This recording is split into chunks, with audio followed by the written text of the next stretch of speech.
Hello again. This is the Israel Social Cohesion Summit, and with us is MK Ayman Odeh, head of the Joint List. Thank you very much for joining us. Thank you, Yuval, and hello to all of our viewers. I wanted to ask you perhaps the toughest question possible. Which is the more discriminated against sector in Israeli society? Well, you started with that already. Of course.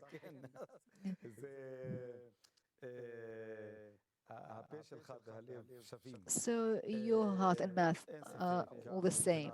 You're saying what you think and feel. In terms of the Bureau of Statistics, in terms of the data, obviously it is the Arab, but there are also groups of ultra-Orthodox that are discriminated against highly. And if I were to point to a single group, especially, it is the residents of the Negev and especially unrecognized villages. So you're talking about the Bedouin population in the south. Yes, Arabs in general, the Arab residents, but particularly those unrecognized villages. And it is really something a bias that needs to be stopped. We need to recognize these villages. There is a huge difference in the attitude of the prime minister toward the Arab sector in this last elections campaign. He is asking Arab voters to distinguish between themselves and their representatives in Knesset. You think it's working for him? I think that Abu Yair's mouth doesn't know what Netanyahu's hands are doing. We saw the hands of Netanyahu, but we also see that that Abu Yair's talk is different. But part of your public buys this talk, buys into it. There will not be more than a single mandate from all Arab citizens who will vote for Likud. It won't happen. I know my public as well as the palm of my hand. Okay, so let me try to understand where these mandates are going, because if you had 15 mandates and now you're going down to 8 or 9, the majority will be given to the joint list. The other parties will receive less, and now we're trying to get the percentage or the turnout to be better among Arab voters. Well, the Prime Minister visited Rahat and said he will give 1 million shekels to stop crime in Arab society. So he is giving to Arab society. I would expect people in the opposition to also give out promises, but the Prime Minister should do and not promise. It's the first time ever in history where I hear a Prime Minister promising instead of doing.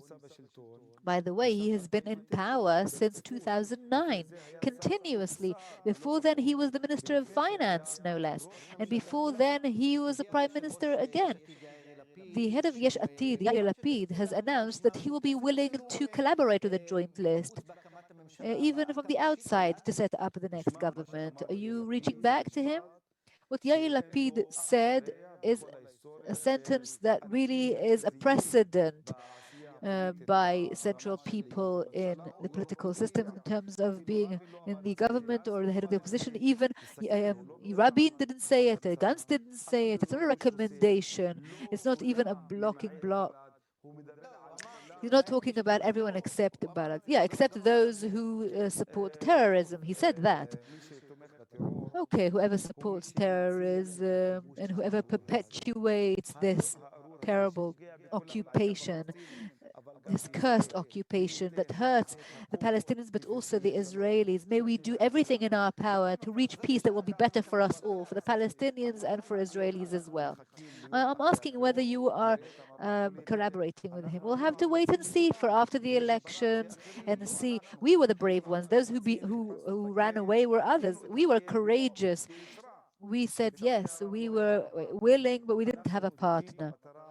We are sticking to this. We want to replace not just Bibi, but also his way. That's why we won't collaborate with Sa'ar either. But as for Lapid, let's see how many mandates he gets. We'll see after the elections. Okay, let's talk about the reason we're here, social cohesion in Israel. According to the ADL Israel survey conducted in preparation for the summit, 90% of respondents say that the political leadership contribute most to division, followed by 84% respondents who say it's the new and the traditional media, and 74% who say it's the ultra-Orthodox or the rabbinical leadership. I agree in terms of Arabs and Jews, can we not live together? You, Yuval, and I, Ayman, can we not live together in the same building? Will you not come to have coffee with me in the evening? We could. In Arab countries, the Jews in Morocco and all other places, it's possible. It is possible. And by the way, I read a book, and in that book, they have 2 pages where there are letters written by Jews from here to relatives living overseas. And they talked about coexistence. It's completely possible. It was the leadership that divided us. When you say leadership, it's not at the end of the day just Benjamin Netanyahu. There are also other leaders, there are also other party heads and politicians who also are part of this leadership, perhaps you as well.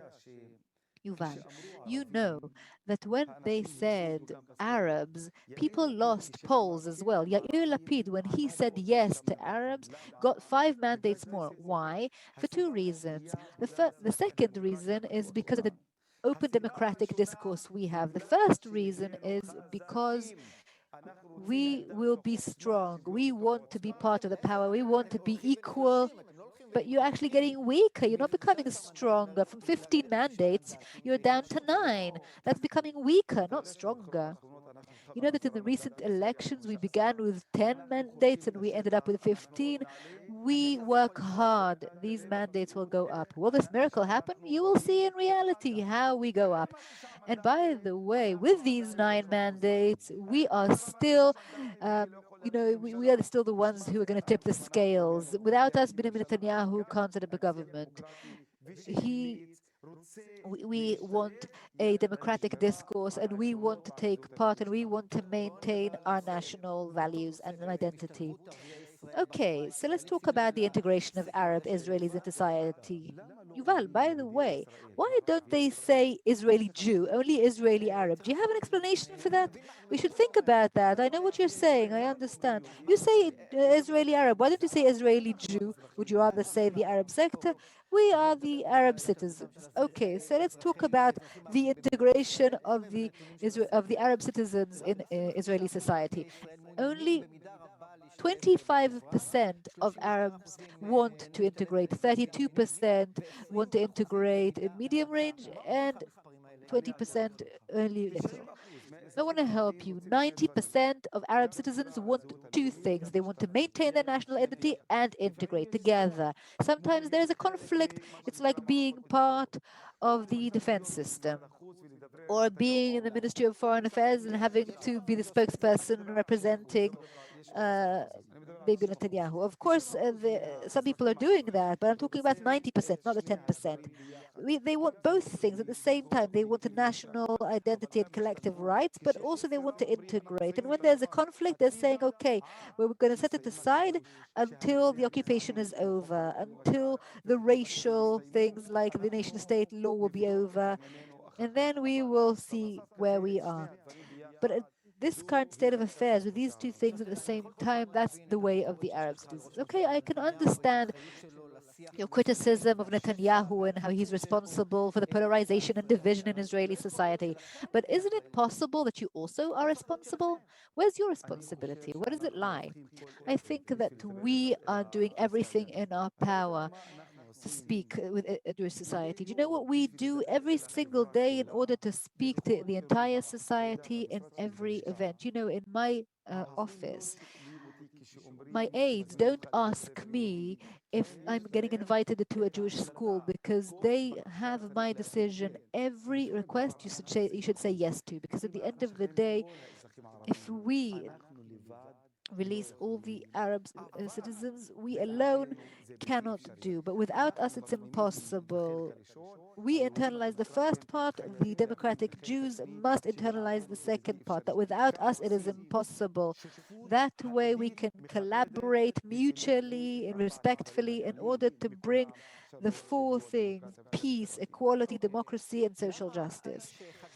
You were previously in Hadash, or you were the head of Hadash. Why is it difficult for you to speak about LGBTQ rights? I will say clearly, I was not elected for Knesset in order to intervene in people's lives. I am a person who supports equality for every citizen and human rights for all. Will Ra'am, headed by Mansour Abbas, go over the threshold? I think so. I think so. I've always said that I think so. However, we have a very difficult dispute between us. First of all, because they left the joint list, and that hasn't helped our. They left the joint list, and they didn't help us. That only helped the right wing. And because they're saying that they may go with anyone, including the right. Who? Ben Gvir and Netanyahu? Will you support Benjamin Netanyahu forming the government? You have to ask Ra'am this question. I'm asking, isn't there a chance? Despite all their persistence that the media is trying to get their response, they are not saying anything in this matter. And what do you think about that? I think that they are in deep trouble. Why? Because if they were to support Benjamin Netanyahu's government and Ben Gvir's government, that would be, a shame for or not just years, for generations to come. But it could happen. It could happen if they will say no to Benjamin Netanyahu and Ben Gvir. I want to ask them, then why did you leave the joint list? Why did you abandon us? Can it happen? I want to understand. You have to ask them, please. The head of the joint list, MK Ayman Odeh, thank you very much. Thank you all.